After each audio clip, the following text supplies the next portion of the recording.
Movie की starting में हमें एक चाइनीज कपल दिखाया जाता है। दोनों ही काफी सीरियस और उदास से लग रहे होते हैं क्योंकि ये लोग अभी नए नए कनाडा शिफ्ट हुए हैं, तो शायद इन्हें सेटल होने के लिए थोड़ा सा वक्त चाहिए। आदमी जॉब पर जाता है और लेडी घर के काम करती है। यहाँ लेडी अपने हस्बैंड के लिए मोमोज बना रही होती है। ये एक चाइनीज डिश है जिसे बाओ भी कहा जाता है। ये इस मूवी के मेन कैरेक्टर का भी नाम है। अब यहाँ पर ये लेडी बाओ बनाकर यानी मोमोज बनाकर अपने हस्बैंड के सामने लाती है। वो ऑफिस से लेट हो रहे होते हैं तो जल्दी से कुछ बाउस खा के चले जाते हैं। और अब जब थकी हुई लेडी वो बाओ यानी मोमो खाने लगती है तो एकदम उसे कुछ फील होता है और वो उसी वक्त उसको खाने से रोक लेती है। जब वो लेडी बाओ को अपने मुंह से बाहर थूकती है तो वो एक कटोरी में जाके गिरता है, यानी एक किस्म की बास्केट में जिसमें वो खाना लाई थी। उसमें तो जैसे जान आ जाती है, उसके छोटे छोटे हाथ और पाँव निकल आते हैं और वो रोने लगता है बिल्कुल छोटे बच्चों की तरह। लेकिन साथ ही वो खुश हो जाता है जैसे वो उस लेडी को अपनी माँ मानने लगा हो और उसके फेस के साथ अपना फेस रब करने लगता है जैसे छोटे बच्चे अपनी माँ के साथ करते हैं। इस लेडी के भी कोई बच्चे नहीं होते तो वो इस बाओ को यानी एक मोमो को अपना बेटा बना लेती है। वो बिल्कुल इसके साथ इसी तरह रहने लगती है जैसे कोई अपने बच्चों के साथ रहता है। इसका ख्याल रखती है, इससे इतना ज्यादा प्यार करती है जैसे ये वाकई इसी का बेटा हो। और साथ ही साथ वो बाओ को बड़ा होते देख के काफी खुश होती थी। इवन वो उसकी हाइट भी मेजर किया करती थी, यहाँ तक कि वो लेडी बाओ को खुद फीड करती थी। और जब कभी उसने बाहर बाजार या मार्केट जाना होता तो वो कभी भी बाओ को अकेला घर नहीं छोड़ती थी, बल्कि हर टाइम उसे अपने साथ रखती थी। अब एक दिन लेडी और बाओ प्लान करते हैं कि वो मार्केट जाएंगे और कुछ स्वीट्स खाएंगे। अब इस दिन ये लोग बहुत एंजॉय करते हैं। बाओ को भी अब ये लेडी यानी अपनी मॉम बहुत अच्छी लगने लगी थी और इनकी बॉन्डिंग काफी मजबूत हो चुकी थी। अब जैसे जैसे बाओ बड़ा हो रहा था, लेडी को इस चीज की फिक्र थी कि वो मैदे से बना है और काफी वीक है। वो अक्सर भागते भागते गिर जाता था या मेल्ट होने लगता था। अगर उसे कोई चीज लग जाती तो उसकी शेप खराब हो जाती। इसलिए वो लेडी कोशिश करती थी कि वो हर टाइम उसके साथ ही रहे और हमेशा उसको ठीक करती रहती थी। इसलिए वो बाओ से कहती थी कि वो उसके साथ एक्सरसाइज भी करे और योगा करने भी जाए ताकि वो अपनी शेप में रहे। पर एक दिन योगा करते हुए कुछ बच्चे फुटबॉल खेल रहे होते हैं। बाओ भी उनके साथ खेलने की कोशिश करता है और जब उनके साथ जाता है तो उसे ही फुटबॉल लग जाता है और उसकी शेप खराब हो जाती है।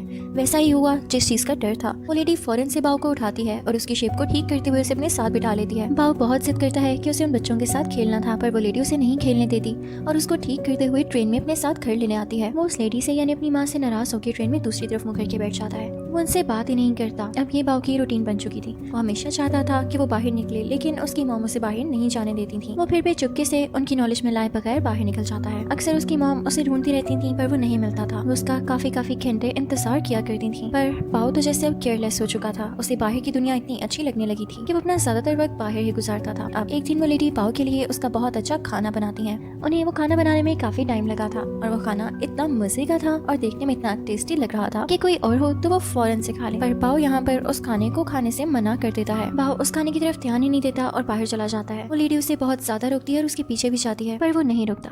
तो इस बात की वजह से उस लेडी का यानी बाओ की माँ का बहुत दिल दुखता है। जो खाना उन्होंने बनाया होता है वो गुस्से में आकर उसे खुद ही खा जाती है। और जब उसका इंतजार कर रही होती है तो अचानक से दरवाजे पर नोक होता है। वो लेडी जब दरवाजा खोलती है तो रात के अंधेरे में बाओ बाहर खड़ा होता है और वो काफी प्राउड लग रहा था। साथ ही वो एक लड़की को अपने साथ खड़ा करता है। वो लड़की अपने हाथ में पहने हुए रिंग उस लेडी को दिखाती है, यानी बाओ ने और इस लड़की ने अब शादी कर ली है बिना इस लेडी को बताए।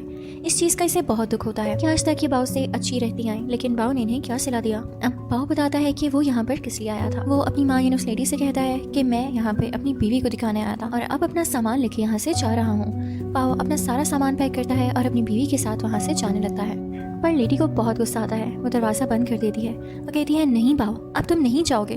तुम हमेशा मुझसे बदतमीजी करते आए हो, पर अपनी माँ को तो छोड़ के मत जाओ ना, मैं तुमसे कितना प्यार करती हूँ। पर बाओ उनकी एक नहीं सुनता और बाहर जाने वाला होता है। तो वो लेडी गुस्से में आकर उसे खा जाती है, पर जल्दी उसे इस बात का एहसास होता है कि उसने क्या कर दिया। उसने बाओ को मोमो समझ के खा तो लिया, लेकिन असल में अब उसने अपना बेटा खो दिया। वो कभी वापस नहीं आएगा। इसके बाद वो काफी खामोश रहने लगती है, हमेशा रोती रहती थी।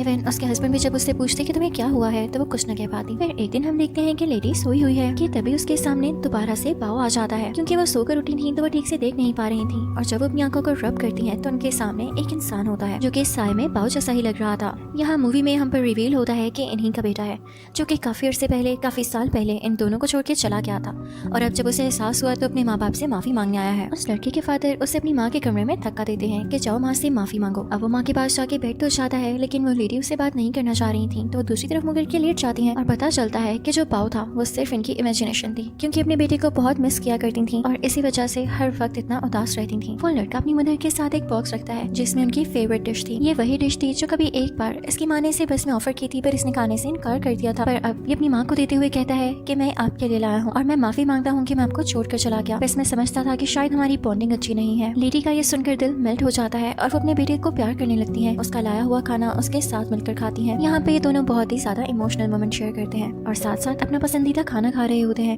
अब इसके बाद हमें ये दिखाया जाता है कि इस लेडी का बेटा अपनी वाइफ को भी इस घर में ले आता है और अब ये सारे मिलकर हंसी खुशी बातें करते हैं और वो सारे मोमोज यानी बाउस खाने लगते हैं। साथ ही साथ वो लेडी इन सबको बाउस बनाना भी सिखाती है और घर के लीडर यानी इस लेडी के हस्बैंड सबको इस तरह से देखते हैं कि जैसे उन्होंने इस रिश्ते को अप्रूव कर दिया हो और अब ये फैमिली हंसी खुशी रहने लगते हैं। इसी के साथ ये मूवी यहीं पर एंड हो जाती है। Thank you for watching.